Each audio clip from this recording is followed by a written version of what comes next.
I am calling to order this regular meeting of the Atascadero Planning Commission on Tuesday, April 16th. And we are going to have Randy do the pledge.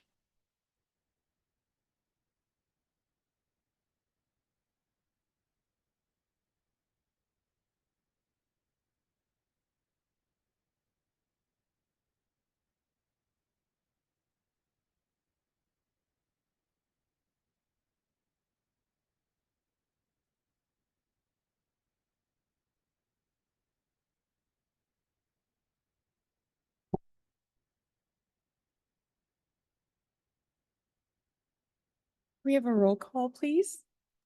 Commissioner Anderson, Here. Commissioner Carranza. Here. Commissioner Heath, Here. Commissioner Hughes, Here. Commissioner Schmidt, Yes, good evening. Vice Chairperson Van den Eyck. Here. Chairperson Keen, Here. all present. Okay, can we get an approval of the agenda? I'll make a motion to do that. I'll second. Commissioner Schmidt, Yes. Commissioner Anderson, Yes. Commissioner Carranza, Commissioner Heath, Yes. Commissioner Hughes, Yes. Chairperson Van den Eyck. Vice Chair, yes. I'm sorry. Chairperson Keen, Yes. motion passes 7-0. Okay, this is the time for public comment. This portion of the meeting is reserved for persons wishing to address the commission on any matter not on this agenda and over which the commission has jurisdiction. Please limit your comments to 3 minutes and state your name for the record. Is there anyone that would like to make public comment on something not currently on the agenda? Do we have anybody on Zoom? Okay. Then I will close public comment.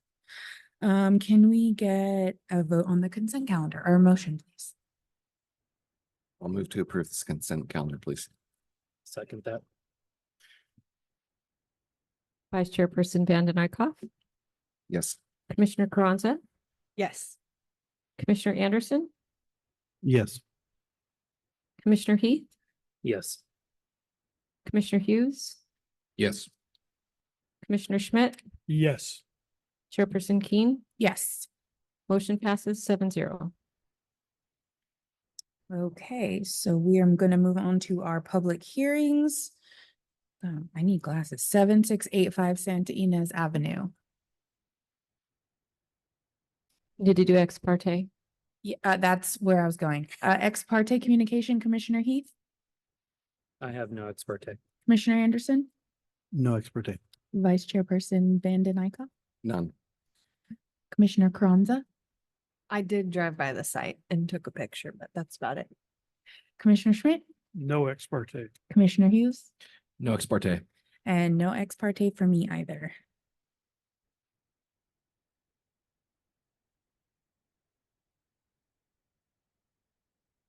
Alrighty. Good evening, planning commissioners. Today I am here to present the Condor Enterprises tentative parcel map to you all. This is case number SBDV 2415. It is an application for a tentative parcel map, 3-lot subdivision at 7685 Santa Ynez Avenue. We'll go ahead and start out with some basic information on the project site and location. So as I mentioned, this is 7685 Santa Ynez Avenue, just for reference. It's about a half mile away from the Kerberville Morrow Road intersection. That's probably your closest major intersection to this project site. Land use designation is medium density residential. Zoning district is residential multifamily with a minimum of 10 units per acre. That is RMF 10. So project acreage, or project site acreage is 0.32 acres. Here is a nice aerial picture of the site. This is a little bit of an older picture from the planning system, but all that is currently developed on the site is a single family residence with, playground in the patio. Some of the vehicle storage that is on the site is no longer on the property.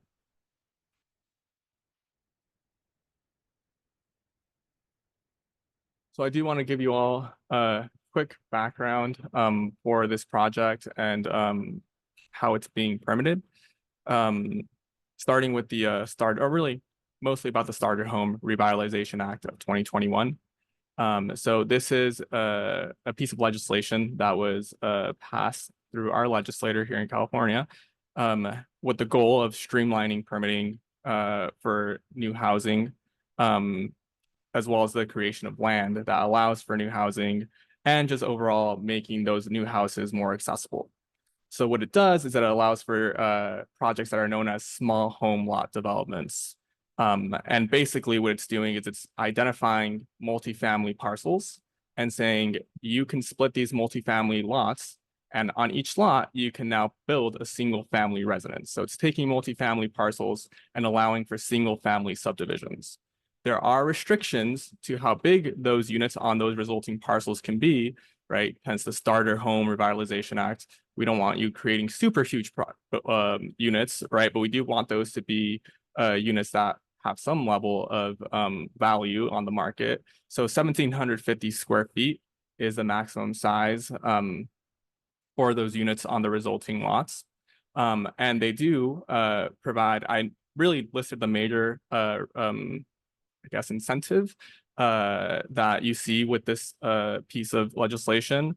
But they do restrict the local authorities' ability to apply regulations to it. The major one in the city of Atascadero, given what we already apply to subdivisions, is that there is no minimum parcel size for these lots. It's basically what the property owner or applicant proposes based on what they're looking to build on that lot. You still have to meet your California building code requirements and any existing objective standards that are in our subdivision ordinance. But otherwise, the project, when it's being proposed under the provisions of the Starter Home Revitalization Act, needs to be approved unless you all are looking at your findings for approval and indicate that you're unable to make those findings.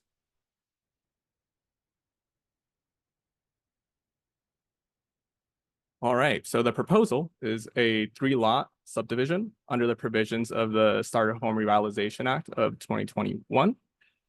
So a total of 3 properties there. 2 of them will be 0.12 of an acre, and the third one will be 0.07 of an acre. There is 1 flag lot on the property. And I see some of the eyes moving around. I know that doesn't add up to your 0.32 acreage. You have to remember that with flag lots, the actual the flag pole does not count towards acreage. And so that's the number that isn't being accounted for there. I promise I'm not bad at math. That made me take a double glance at it as well when I saw it right now. So one of them is a flag lot, that's parcel 2. You do have special findings for that flag lot, which you'll see on or which you might have read through on the resolution. Access for parcel 1, that's the one that you saw with the existing residence. That will continue from Santa Ynez Avenue. And parcel 2 and parcel 3 will take access from a single driveway on Navajoa, off of Navajoa. And that will be in the location where that flagpole is located on those lots. And then we do have conditions on the project that will basically request or require, I should say, that the future development on these lots comply with the standards or the standards listed in state law for small home lot developments, primarily the requirement for restriction on the size of the house to 1,750 square feet. So here's what the proposed tentative parcel map looks like. So proposed parcel 1, as I mentioned, that is where you have your existing single family residence and existing driveway off of Santa Ynez. Parcel 2 there is your flag lot. The flag pole of that flag lot, so the access way is 20 feet wide. That'll be the sole point of access for parcel 2 and 3. And then parcel 3 is that small 0.07 acre parcel fronting on Navajoa.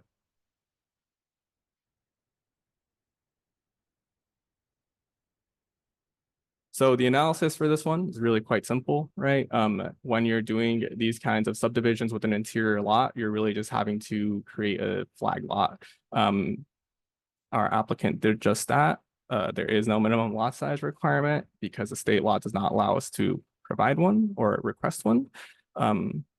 So yeah, they're complying with all city code standards that are applicable to this kind of subdivision. They are conditioned and have been reviewed by our Public Works and Fire Department to provide frontage improvements along Navajo Road at the time of development of the first parcel. Between parcels 2 and 3, of course. And yeah, let's go ahead and go to the next slide here.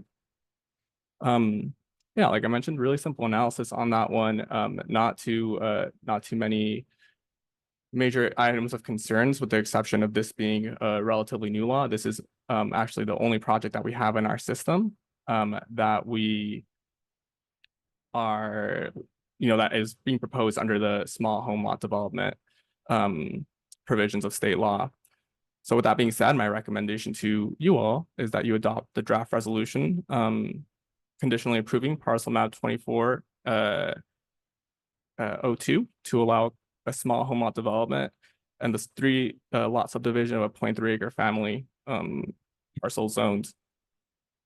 Sorry, of a 0.032 acre multifamily zone parcel into a total of 3 lots. With minor revisions, I did notice some typos. I apologize for that. Minor revisions to correct Scrivener's errors for the APN and map number on the resolution. With that last slide, I'll open it to your questions and any discussion. Any questions for staff? Yes, Commissioner Schmidt. Thank you. I was joking about the word scrivener, that you don't see it that often, and thank you for using it. Is this going to be the first subdivision within our city that complies with the Revitalization Act? Correct. Yes. That I'm aware of. This is the first map that comes in under those provisions. Is similar with SB 9. Do we have a Revitalization Act subdivision code like SB 9, or are we still under the state law? We do not. The requirement is that they comply with existing standards for subdivisions. I will say this has been, the applicant is applying under an older version of this act and it's being updated. But you will see us adopt as part of the, I believe I'm allowed to talk about it, as part of the objective design standards, subdivision standards. And so in the future, when new projects come in and apply for it, we will actually have objective design standards that they need to meet, irregardless of this law. This one got in a little bit early. Okay, thank you. Any other questions?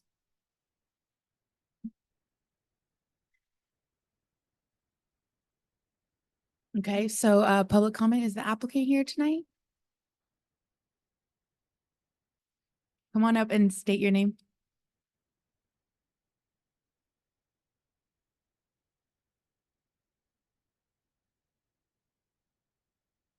You turn on the mic, sorry. Winslow. I'm here on behalf of the applicant. I'm the applicant's representative. Any questions for the applicant's representative? I actually know Eric, but is this similar to the other project that you did? I think it was on Kerrboro? Yeah, it's similar, other than those were condos because it was 3 lots, 4 lots or 4 parcels or more would end up being a PUD.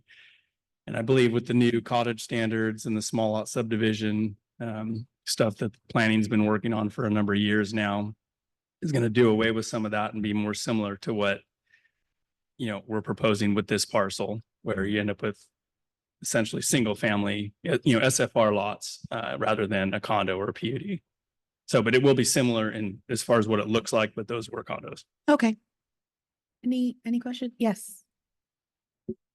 Yeah, since you're here, I did get to drive by the neighborhood and just look around, and it looked as though, there's actually a lot of flag lot type developments going on very close by on that Navajo and that Santa Ynez. I mean, I don't know if you've worked on any over there or if the project has been kind of an inspiration from that very, same neighborhood houses. I don't know if it was inspiration, but it would be similar to what Tori mentioned over on Kerberell.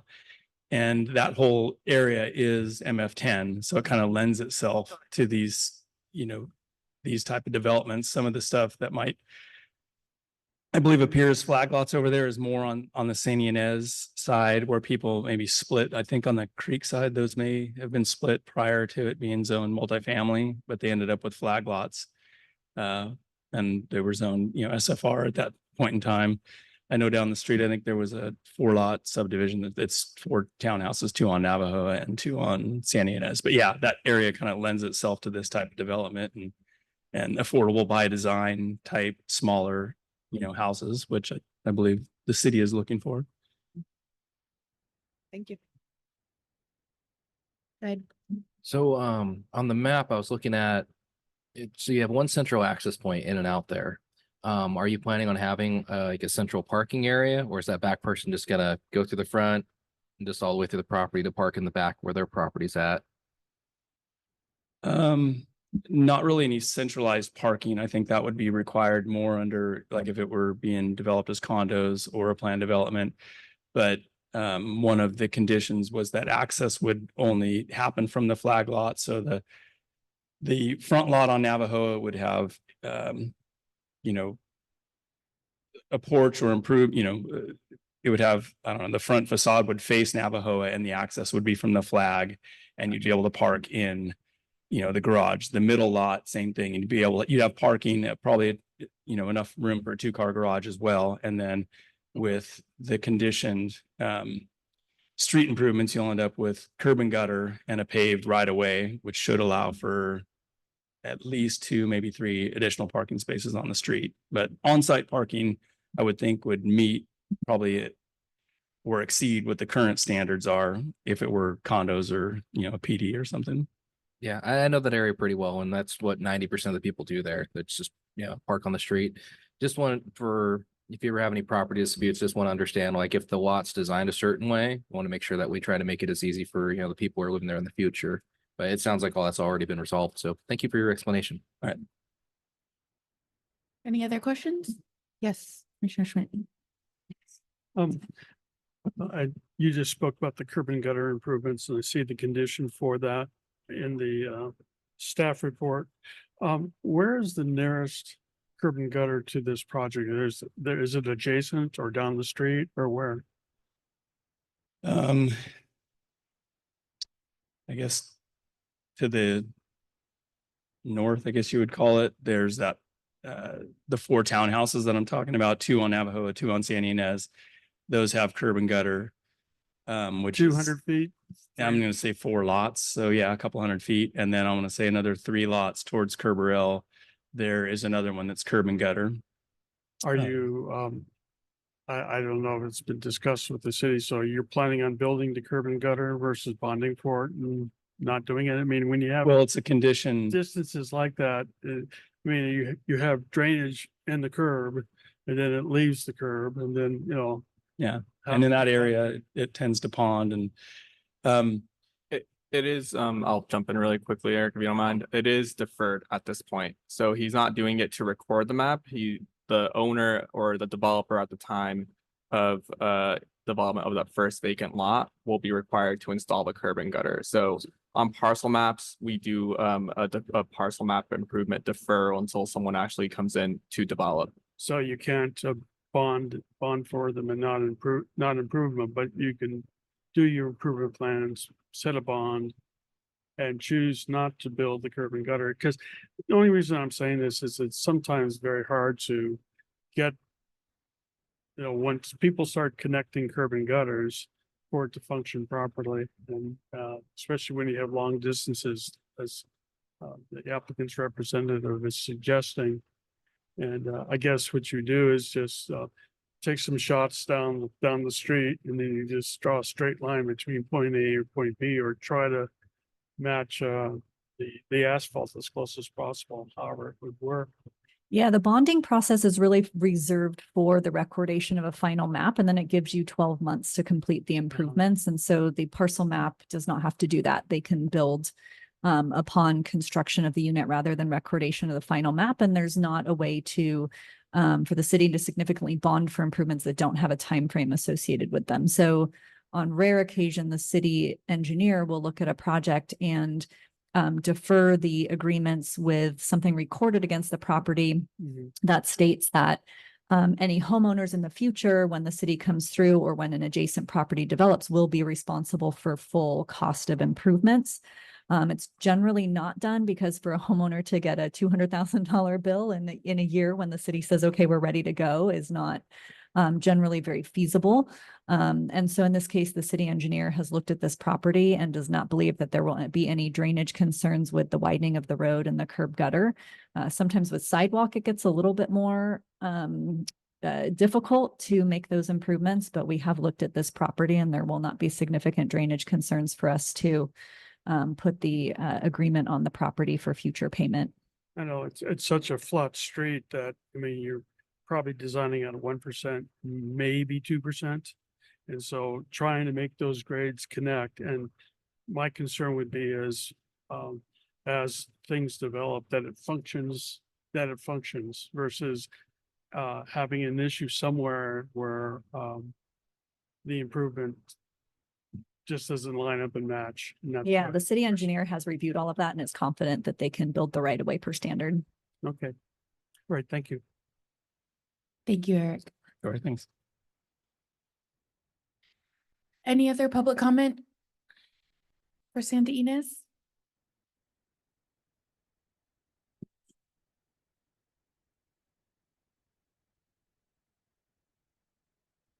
I'm Beulah Wood. Can you hear me? You I can just move have that down. down. Yeah, there you go. Okay. Okay. I live next door. I have the other Santa Ynez to Navajo Street property. And I have just a couple of questions. I assume What was I've your s- name? I'm sorry. Pardon me? Your name? Beulah Wood. Okay. I'm sorry. I assume by the size are going to be 2-story. Is that, So we're not deciding that. All we're Yeah, deciding is okay. how we're gonna divide up the lot. And Okay. then the developer will build the houses later. okay, and so it hasn't been cited yet, so you don't know when they will start or anything? Correct. No. Okay. I think that's all I have right now. Thank you. Okay.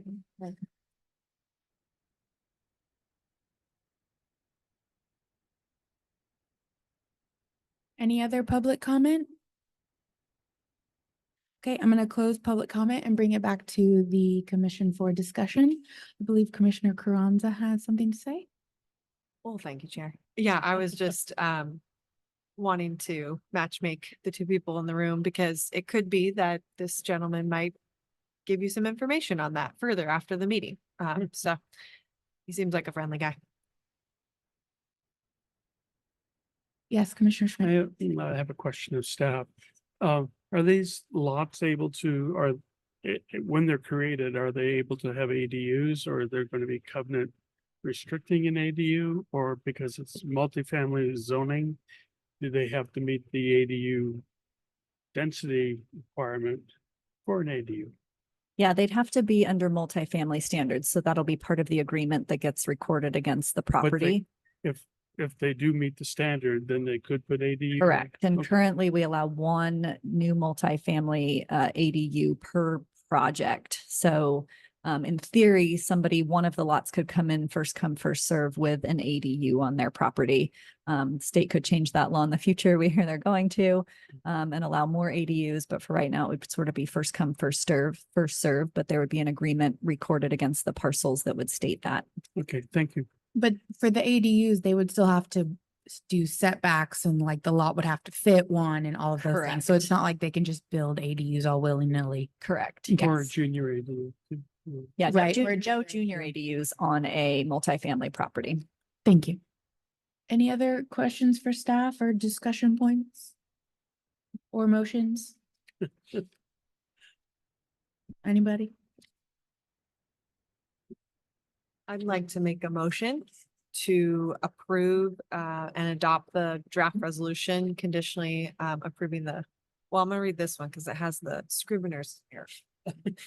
Approving the tenant parcel map at 24-002 to allow small home lot development and a flag lot subdivision of a 0.32 acre multifamily zone parcel into a total of 3 parcels. And again, that lot is 24-002. SBDB 24-0015.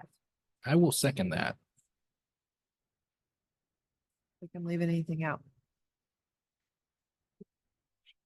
Yeah, Okay, You do a nailed vote. it. Commissioner Carranza, yes. Commissioner Hughes, Yes. Commissioner Anderson, Yes. Commissioner Heath, Yes. Commissioner Schmidt, Yes. Vice Chairperson Vanden Eyck, Yes. Chairperson Keen. Yes. Motion passes 7-0. Good luck with your project. These are great projects to bring to the city, I think. Okay, so on to our next item, objective design standards. I'm going to open public comment. Do we have anyone on Zoom? We do not. Okay, so I'm opening public comment with the comment that we are continuing this item until May 7th. Because the planning commissioners will be meeting with city staff to go over the details of this before we have the hearing. So I'm going to leave public comment open. Anyone who's seeing this after, if you can't attend the May 7th meeting, you can write an email or drop off a letter at city with the city staff to get in your comment. But we highly recommend that if you're all interested in objective design standards, to please come to the meeting on May 7th. Did I cover everything? Yes, I think so. And we will Okay. continue it to that date, which is a date certain. A and will date not certain. be published in the newspaper again.